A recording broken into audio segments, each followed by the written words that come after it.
démocratique du Congo, plus précisément à Kinshasa, la capitale. Fidèles téléspectateurs, bienvenue dans cette émission Les Concernés, une émission que vous avez l'habitude de suivre chaque mardi à partir de 17 h et la rediffusion le samedi. Alors ce soir, nous parlons de la Pâque. C'est quoi la Pâque? Est-ce qu'il faudrait la célébrer? Comment il faut faire pour la célébrer? Quel est l'impact de la Pâque dans la vie d'un chrétien? Et pour en parler comme ça, nous avons avec nous sur ce plateau le pasteur Jimmy Kilangalanga, qui est le pasteur responsable de l'église, le centre de réveil en vérité, qui se situe dans la commune de Ngalema, plus précisément à Pompage, dans la commune de Ngalema, je viens de le dire. Bonsoir pasteur. Bonsoir. Et merci de nous recevoir chez vous. Ça m'a très honoré. Alors, pasteur, nous parlons de la Pâque parce que bientôt le chrétien vont célébrer cette Pâque-là. Est-ce qu'on peut connaître l'historique de cette Pâque? Comment ça a commencé? Ok, vraiment merci. Nous bénissons le Seigneur pour ça. Et nous saluons tous ceux qui nous suivent en ce moment. La première des choses, comme vous venez de le dire, nous devons d'abord connaître l'historique de la Pâque, comment ça a commencé. Et nous devons savoir, on me dit que la Pâque, selon certaines personnes, disent que la Pâque a commencé le jour où les enfants d'Israël sont sortis de l'Égypte. Parce que la Pâque, c'est l'agneau qu'on immolait. Ce n'était pas la célébration, mais la Pâque, c'est l'agneau qu'on était en train d'immoler. C'est ainsi quand nous sommes dans la Bible, dans Exode chapitre 12, le verset 21, Exode 12, 21, la Bible nous dit que vous allez immoler la Pâque. Et la Bible nous montre précisément pour nous faire comprendre qu'en réalité, la Pâque était ce bétail-là qui devait être immolé afin que certaines personnes soient libérées. Okay. Et si nous devons revenir, nous allons comprendre que la Pâque n'a pas commencé là, Israël, mais le début de la Pâque, c'est l'Éden. Parce que le jour où l'homme avait péché, Dieu avait tué un animal, il a pris de sa peau et il a habillé. Ça veut dire il a pris l'innocence de l'animal, il a donné au condamné que l'homme était. C'est-à-dire il y a eu échange. Le coupable est devenu innocent et l'innocent est devenu coupable. Celui qui devait mourir, c'était l'homme parce qu'il avait péché, mais c'est le bétail, c'est celui qui est mort à la place de l'homme. Et la Pâque a commencé là à l'Éden. Dieu montrait déjà le plan pour sauver l'homme et ça serait la Pâque qui va servir d'immoler pour que l'homme soit sauvé. D'accord. Donc, on peut dire en résumé que la Pâque n'a pas commencé par les enfants d'Israël qui étaient en captivité. La Pâque a commencé à Éden. La Pâque a commencé à l'Éden. Parce que c'est là où Dieu avait déjà tué cette bétail. Il a pris la peau, il a habillé l'homme. Et c'est là où tout a commencé. Et quel est le symbole de cette Pâque-là? Voilà. Et puis, j'aimerais savoir, dans la Bible, j'ai lu quelque part, il y a deux Pâques. On dit la Pâque et le Pâque. Pâque avec S. Est-ce que vous pouvez nous donner la différence entre les deux voilà. Pâques? Quand on parle de la Pâque au singulier, on voit la personne, on voit ce bétail-là. Mais quand on parle de la Pâque avec S, on voit la manifestation autour de cela. C'est ainsi aujourd'hui, les personnes que nous sommes, les chrétiens, nous sommes tombés dans la religion. Parce que la religion nous amène à célébrer la Pâque. Mais nous, en tant qu'enfants de Dieu, nous ne célébrons pas la Pâque. Nous vivons la Pâque. Vous vivez la Pâque, ça veut dire quoi? Est-ce qu'on peut comprendre par ce que vous dites là? Voilà. Vivre la Pâque, ça veut dire quoi? Vivre la Pâque, c'est autre chose. Célébrer la Pâque, c'est autre chose. Okay. Alors aujourd'hui, nous sommes remplis, nous avons des personnes qui sont tout autour de la célébration. Oh, la célébration ne sauve pas. La célébration, c'est une manifestation, c'est une activité autour de l'agneau qui est Christ. Mais aujourd'hui, nous n'avons pas besoin de cette célébration. Nous avons besoin de la vie qui sort de cet animal qu'on a tué. Parce que nous devons savoir, le jour que Jésus devait mourir, si on analyse bien, nous allons constater que Jésus était mort à ce moment de la Pâque. Parce que c'était lui, cette bétail qu'on devait tuer. Et quand Jésus donne sa vie, c'est pour dire, dans la Pâque, il y avait pour habitude en Israël.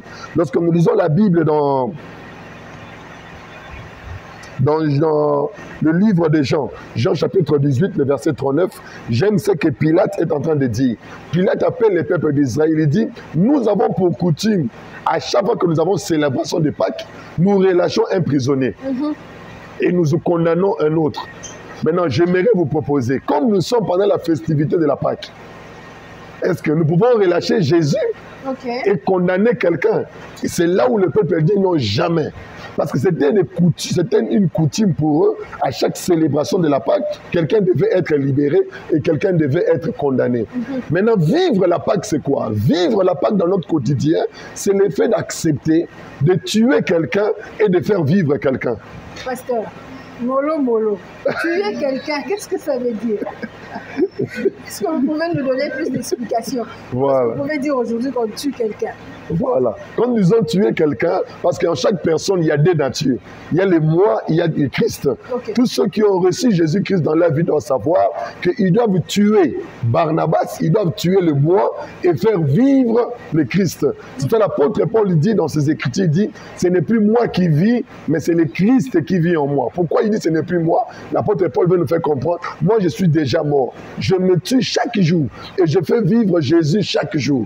Et c'est à cette dimension que Dieu nous attend. Mais aujourd'hui, les chrétiens, nous ne voulons pas nous tuer pour que le Christ soit visible, afin que la Pâque soit vécue dans notre quotidien. Mais nous ne voulons pas ça. Nous nous disons, il est déjà mort, c'est fini. Alors, ok, il est déjà mort, c'est fini. C'est fini.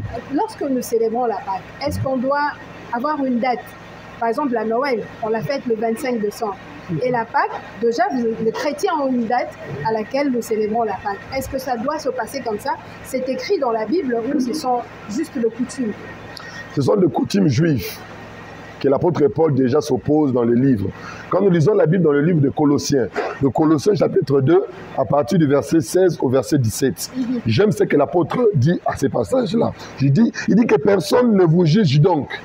Il dit que personne ne vous juge donc. Parce qu'il savait qu'il y aurait un jugement par rapport aux fêtes, par rapport à la pleine lune, par rapport au sabbat. Ici, il parle aux chrétiens de Colosse. Pourquoi il s'adresse aux chrétiens de Colosse? Parce que les chrétiens de Colosse n'étaient pas des juifs. Maintenant, le juif voulait imposer le judaïsme au sein de l'Église. Or, nous ne sommes pas appelés à judaïser. Nous sommes appelés à vivre la vie du Christ. Et au-delà de la vie du Christ, ils ont voulu amener le judaïsme, la loi donnée à Moïse, afin que le peuple de Dieu, eux aussi à leur tour, vive les cérémonies, la coutume juive. Or, en Christ, la coutume juive n'était qu'une expression de ce que Dieu voulait nous dire. C'est ainsi, il dit ceci, dans le verset 17, il dit, tout ce qui s'est passé là, les fêtes, les sabbats, ce n'était que l'ombre. La réalité, c'est Christ. Ça veut dire, en réalité, la Pâque, c'est Jésus. Le sabbat, c'est Jésus. Toute la célébration qui se faisait dans l'Ancienne Alliance autour de ces cérémonies, aujourd'hui ne peut plus se faire. Les faire maintenant, c'est lié à la vie du Christ que nous produisons. C'est-à-dire, nous devons fêter la Pâque tout le jour de notre vie. Nous ne devons pas le localiser une journée. C'est ce qui fait aujourd'hui que l'Église nous soit devenue religieuse. Et c'est ce qui est très mal et ce qui fait peur. Parce que la religion ne sauve pas.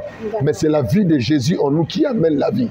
Ainsi, j'aimerais dire aux gens qui me suivent en ce moment, nous devons sortir de ces fêtes. Et nous devons vivre notre Pâque. La Pâque ne doit pas être célébrée seulement le mois d'avril. Comme d'ici, après la Pâque, nous allons aller dans la Pentecôte. Et tu vas voir, toutes les églises vont parler de la Pentecôte, le Saint-Esprit. Le Saint-Esprit, comme en ces moments de la Pâque, tout le monde parle de la mort de Jésus, qu'il était mort pour nos péchés. Et quand ça va finir, mais c'est normal parce qu'on rappelle aux chrétiens pour qu'ils n'oublient pas. Il y a Jésus qui est mort, il y a l'ascension et tout ça. Le rappeler, ce n'est pas quelque chose de mal.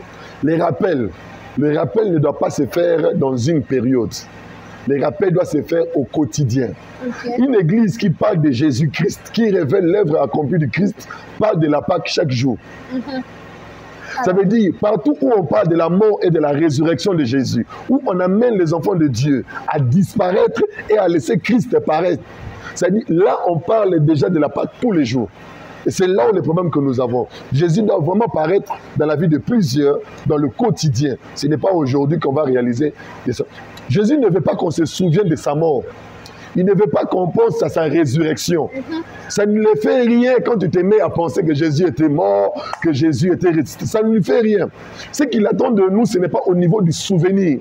Ce qu'il attend de nous, c'est la dimension de vivre ce qu'il a fait. Ok.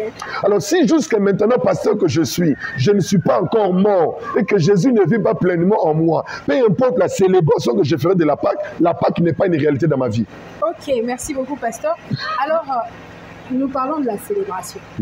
Est-ce que entre la Noël et la Pâque et l'Ascension, quelle est la fête qui doit être célébrée par les chrétiens? J'aimerais dire que ce soit l'ascension de Jésus, que ce soit la Pâque, que ce soit les sabbats. Toutes ces choses ne sont pas, ce sont des fêtes bibliques, mais pas christiques. Oh là là. Alors, nous ne sommes plus dans ce qui est biblique, nous sommes dans ce qui est christique. Parce que ce qui est christique, c'est la révélation de ce qui est biblique. Parce que ce qui est biblique nous dit d'immoler l'agneau. C'est-à-dire, normalement, à ces temps ici, nous devions faire comme les enfants d'Israël, que chaque personne, que chaque famille soit à la recherche d'une brebis qui va égorger. Parce que c'est ça la Pâque. Il faut égorger et répandre le sang. Normalement, c'est ce qui doit se faire. Mais vu que c'est biblique et que ce n'est pas christique, en Christ, nous comprenons que cet agneau a déjà été immolé il y a 2022 ans passés à Golgotha. Okay. Nous n'avons plus à le tuer parce qu'il est déjà mort. Mais qu'est-ce que nous devons faire? Nous devons maintenant suivre sa mort, mourir comme lui, afin de vivre ce que lui il est. D'accord, pasteur. Alors, pourquoi ces cérémonies qu'on fait à l'église, par exemple la Sainte Seine, on a pris la Sainte Seine en mémoire de Jésus, voilà. En mémoire de la Pâque. Pourquoi le faire? C'est très bien. J'aime ce que Jésus dit autour de la Sainte Seine. Il dit, à chaque fois que vous le ferez, faites-les en mémoire de moi. Il parle du mémorial. Ça veut dire, aujourd'hui, nous devons savoir, tous ceux qui font la Sainte Seine sans la mémoire du Christ, ils n'ont fait qu'une célébration. Or, avant de faire la Sainte Seine, il faut d'abord qu'il y ait la mémoire du Christ. Or, la mémoire du Christ, c'est quoi? C'est la mort et la résurrection. Si la mort et la résurrection n'est pas effective dans ta vie, la Sainte Seine ne sert à rien. Ok. Tous ceux qui peuvent bénéficier de la valeur de la Sainte Seine, c'est ceux qui sont morts et ressuscités en Christ. J'insiste beaucoup sur ce point parce que bien nos jours, beaucoup viennent dans nos églises, mais ils sont vivants. Or, l'église, c'est le lieu des cadavres, là où les gens sont morts et qui deviennent vivants en Christ. Mais aujourd'hui, nous voyons que vous invitez tout le monde à la table du Seigneur. Donc, au lieu qu'à l'église, oh non, soit c'est préparé, t'es à l'égard, mais la Sainte Seine, venez. Et puis, c'est tout le monde qui vient et qui y prend. Est-ce que ça doit se passer comme ça? C'est ce que nous disons. Là, c'est une activité spirituelle. Alors, comment orienter le chrétien pour prendre cette Sainte Seine, s'approcher de la table du Seigneur? Qu'est-ce qu'il faudrait faire? La seule manière pour faire, il faut être celui qui est mort et ressuscité. Mais comment est-ce que vous le saurez? Parce que ils sont aussi élevés l'église, que ce soit l'église de réveil, que ce soit les catholiques. Le problème, ce n'est pas... Les protestants, c'est comme ça que ça se passe. Le problème, ce n'est pas... Le problème, ce n'est pas celui qui invite. Celui qui invite n'a pas de problème. Okay. C'est l'invité qui vient, qui doit voir est-ce qu'il correspond à l'invitation. Celui qui invite, invite. Il invite tout le monde parce que les portes du ciel sont ouvertes à tous. Okay. Mais c'est l'invité qui doit regarder. Est-ce que je réponds aux normes de l'invitation? Est-ce que la personne qui prend la Sainte Seine, la Sainte Seine, il faut être baptisé ou non baptisé? Ça aussi, c'est un problème. C'est un problème. Okay. Normalement, parce que déjà, les baptêmes, par principe, le baptême, c'est un témoignage.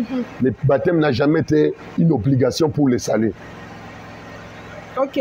Ça veut dire que le baptême, c'est un témoignage. Celui qui est passé par le baptême, c'est celui qui témoigne publiquement que je ne suis mort et ressuscité. Ça veut dire qu'il est déjà passé à la table du Seigneur. Parce que le début de la table du Seigneur, c'est le fait de mourir et de vivre. Quand je parle de mourir et de vivre, je parle du moi. Nous avons des personnes qui viennent à l'église, la Pâque n'est pas effective. Il n'est pas mort. Ça veut dire on sent qu'il est là. J'ai toujours dit, tu peux te mettre devant un cadavre, l'insulter, il ne va jamais répondre. C'est seulement un vivant qui peut répondre. Okay. Tu peux te déshabiller devant un cadavre, il ne sera jamais excité. Parce qu'il est déjà mort. Et si l'église que nous sommes aujourd'hui, si réellement nous sommes morts en Christ, nous allons le constater par notre manière de vivre, par notre manière de réagir. C'est là qu'on reconnaîtra qu'ici, il n'y a plus de signes vitaux. Mais il y a de ceux-là qui se disent chrétiens. Mais quand tu regardes, ils ont encore des signes vitaux qui prouvent qu'ils vivent encore. Alors ces personnes-là doivent savoir que la Pâque sera toujours une célébration, mais la Pâque ne sera jamais pour eux vraiment une vie. Vous n'avez pas répondu à ma question. Ma préoccupation est celle-ci. Est-ce qu'il faut être baptisé pour prendre la Sainte Seine? Donc, ok, au couli, comme on dit à Lingala, voilà. Ne oye la table. Voilà. Par l'église, nous disons, oh, coulate, on relie à communion. Alors, est-ce que ça se passe comme ça ou bien Otiki Muto a Bongwana ya solo, celui qui est mort avec Christ et puis ressuscité, mais à participer à Sainte Seine, et Lambo, voilà, Jésus a répondu à cette question. Il répond à la femme, il dit, on ne donne pas la nourriture des enfants aux chiens. Ça veut dire, c'est seulement les enfants qui peuvent manger à la table. Or, pour devenir enfant, il dit dans Jean chapitre 1, le verset 12, à tous ceux qui l'ont reçu, à ceux qui croient en son nom, il leur a donné le pouvoir de devenir enfant de Dieu. Tu peux être enfant de Dieu sans passer par les baptêmes. Le baptême n'est qu'une confirmation de ta naissance. Mais ce n'est pas parce que tu es passé dans les baptêmes que tu es né. Les baptêmes ne confirment que tu es né. Ça veut dire celui qui est déjà né peut manger à la table. Même sans être baptisé. Même sans être baptisé, il peut passer à la table. Voilà, vous avez répondu à ma question. Alors, nous sommes toujours autour de cette célébration. On utilise souvent le pain sans levain et le vin. Qu'est-ce que le vin a à voir dans cette célébration? Est-ce que, quand on a vu l'église, on utilisera Vitalo? Parce que dans le vin, on dit qu'il y a de l'alcool. Alors que dans la Bible, il est dit quelque part, ne vous enivrez pas. Alors, comment ça se passe? Ok. Ce que j'aime, c'est très important, tu as bien dit. La Bible parle de l'ivresse. La Bible ne parle pas du vin. La Bible parle de l'ivresse. Ça veut dire, l'ivresse, c'est l'état. C'est l'état final où le vin apporte. Ça veut dire, la Bible est contre que le vin t'amène à cette finalité. Donc, il faudrait prendre le vin sans être ivre, c'est ça? Tu veux dire ça? Le vin n'a jamais été un problème pour Dieu. C'est un problème pour l'homme. Parce que l'homme, c'est l'homme qui perd quand il prend le vin. Ce n'est pas Dieu qui perd. En utilisant, autour de la Sainte Seine, on utilise le vin. En utilisant le vin autour de la Sainte Seine, ce n'est pas un problème. Alors que personne ne juge en disant que oh non, qu'en prendre le vin, qu'on fait du jus. Non, tout dépend de la foi que vous posez. Parce que ce pain-là, c'est un corps qu'on a pris dans la boulangerie. C'est quelque qu'on a pris à l'alimentation, on l'a acheté. Mais qu'est-ce qui fait que ça devient spécial? C'est la foi que nous posons sur. Je peux prendre un verre d'eau. L'efficacité de ce taux dépend de la foi que je pose dessus. Ce n'est pas sale, ce n'est pas le vin qui produit ma foi. C'est moi qui pose ma foi sur ces vins-là. Donc, à vous entendre parler, on peut même utiliser de l'eau, par exemple. On peut utiliser de l'eau, on peut utiliser beaucoup de choses. Ce n'est pas seulement qu'il faudrait acheter du vin et donner à l'église. Mais s'il y a possibilité, parce que je vais dire, il y a des circonstances je donne l'exemple. Jésus à Golgotha, il rencontre un brigand qui veut venir au Seigneur. Mais ils sont à la croix. Il ne va pas lui dire, descendant, je vais aller te baptiser. Il ne va pas lui dire que non, allons faire ceci. Ça veut dire, les circonstances du lieu tiennent aussi compte. Ça veut dire, s'il y a possibilité de trouver le vin, on peut le trouver. Mais si on est dans un environnement où on ne peut pas le trouver, ça veut dire, nous pouvons utiliser ce que nous avons en main et en mettant notre foi, et nous allons vivre le résultat de la Sainte Seine. Alors, pasteur, pourquoi seulement utiliser le pain sans le pain? Est-ce qu'on ne peut pas prendre le pain ordinaire et puis célébrer la Pâque? On utilise le pain sans levain, pourquoi? Parce que le levain là, c'est déjà une image, c'est une illustration de quelque chose. Parce que le but du levain, c'est le fait de gonfler le pain. C'est de donner du volume au pain. Et à chaque fois qu'on fait la pâte, on ajoute le levain pour que le pain ait du volume. Or, le volume que le pain obtient, c'est ce qui s'est passé à l'Éden. Lorsque le diable vient rencontrer l'homme, il dit à l'homme, il dit non, il te manque une chose. Si tu manges de cet arbre, tu seras comme Dieu. Ça veut dire, le diable voulait ajouter du volume au diable. Il dit, tu n'es pas encore arrivé. On doit augmenter quelque chose. Mais Jésus, quand il vient, il dit, non, nous devons manger la pâte, mais sans le vin, qui va faire gonfler les pains. Pourquoi? Parce que la pâte, nous devons le recevoir. C'est Christ qui vient tel qu'il est. Et nous devons le recevoir comme ça, sans ajouter quelque chose pour augmenter. Il est déjà la totalité. Mais ce qui est vrai aujourd'hui, quand nous attendons certains pasteurs, tu vas voir que dans ces pains, ils ajoutent le levain. Celui qui dit, venez, donne ton argent et tu seras béni. Il a ajouté le levain dans les pains. Ok. Tu comprends? Il a ajouté le levain. Or, Jésus ne nous bénit pas parce qu'on a donné. Jésus nous bénit parce qu'il nous aime. C'est un pain que nous devons recevoir plat. Il est plat, on le mange comme ça. Mais il y a de ceux-là qui se disent que non, ça ne suffit pas. On doit rajouter. Et aujourd'hui, nous avons des hommes qui rajoutent des choses. Ils ajoutent des principes, ils ajoutent des théories, ils ajoutent l'intelligence humaine dans le but de gonfler la parole de Dieu. Or, la parole de Dieu ne peut pas être gonflée. Il faut la recevoir telle qu'elle est. D'accord.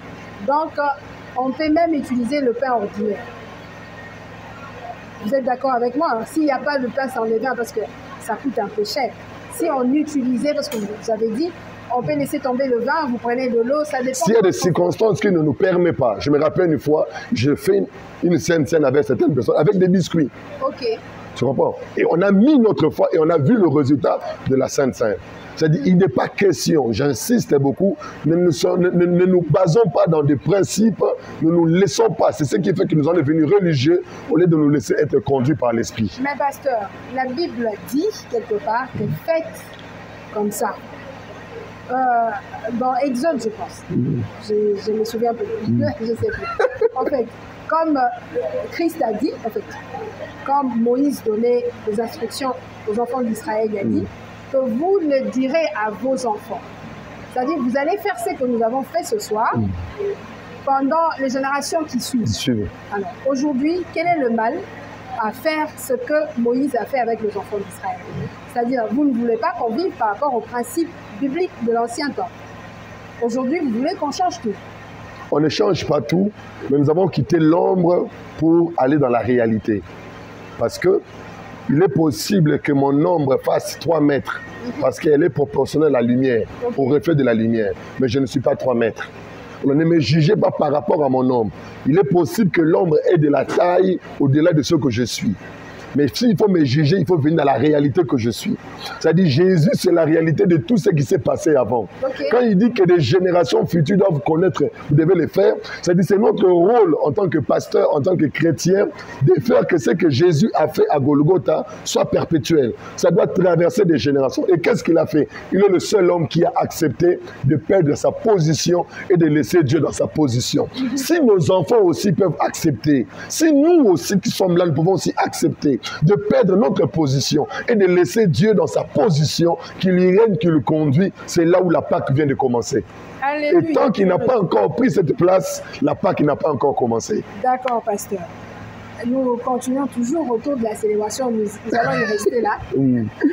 Lorsqu'on donne le pain et le vin, est-ce qu'il faudrait le manger tout de suite là? Soit on peut garder une partie, aller avec à la maison. Ou soit on se dit, moi je vais prendre juste après le culte. Comment ça se passe? Tout c'est significatif. On ne peut pas recevoir, on ne peut pas entendre l'évangile et dire que je vais la vivre demain. Ok. Tu ne peux pas écouter la parole de Dieu et dire non, mais non, ça, on lobby. Nous avons vu des gens dire, ah, pasteur, atteint bien, lobby est simingai. Mais, non, semaine prochaine. Comme ça, semaine, ça non, la parole de Dieu se mange maintenant. Et ainsi, lorsque nous rentrons au désert, nous allons constater quand Dieu donnait la manne aux enfants d'Israël, il est recommandé de ne pas en garder. Parce que la manne, c'était une pâte. Okay. On devait le manger frais. Parce que lorsque ça traînait, ça perd sa valeur. C'est la même chose aussi. Quand tu viens à l'église, quand tu entends la parole, il faut la consommer quand elle est encore fraîche dans ton cœur. Ne te dis pas que je vais aller le faire après. Après.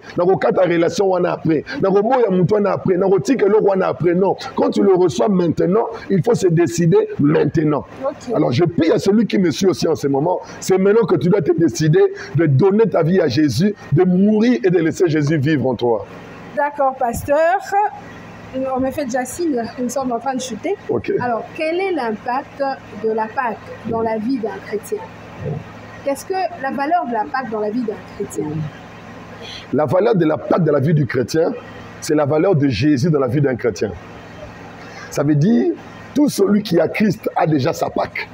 Parce que Christ, c'est lui la Pâque. Et si j'insiste, vivre Jésus, c'est célébrer sa Pâque. Ma prière que tout un chacun vit exactement.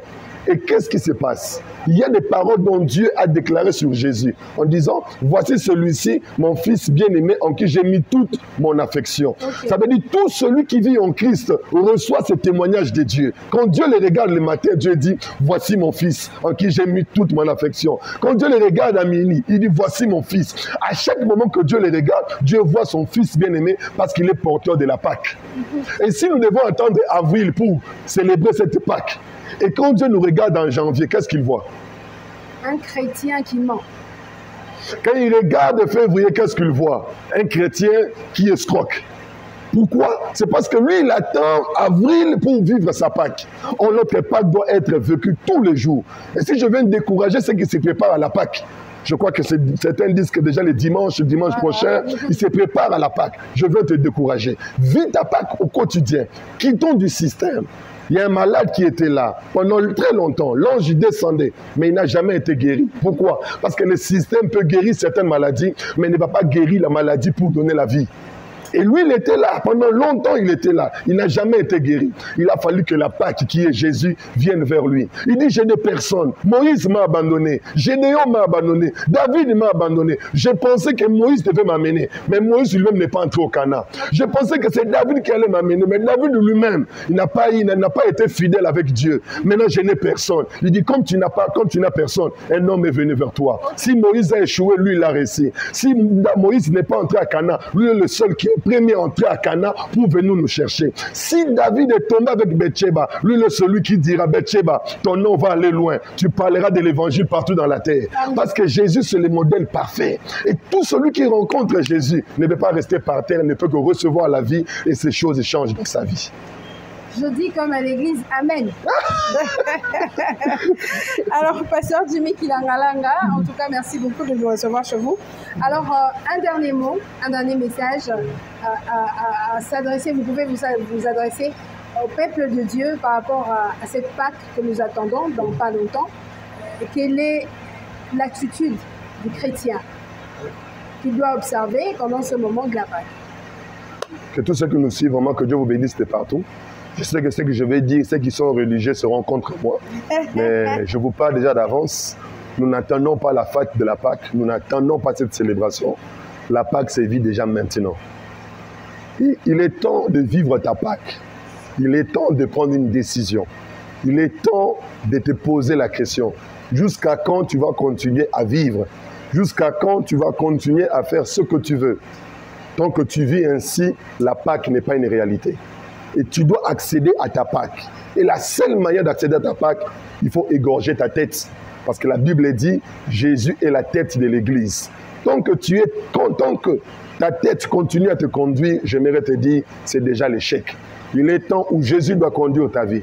Il est temps où Jésus doit orienter tes désirs, orienter tes passions, orienter tes rêves. Et tant que tu n'es pas encore arrivé là, c'est grave. Et si je te demande, toi qui me suis en ce moment, je ne sais l'heure que tu me suis, mais tu peux commencer ta Pâque aujourd'hui avec moi.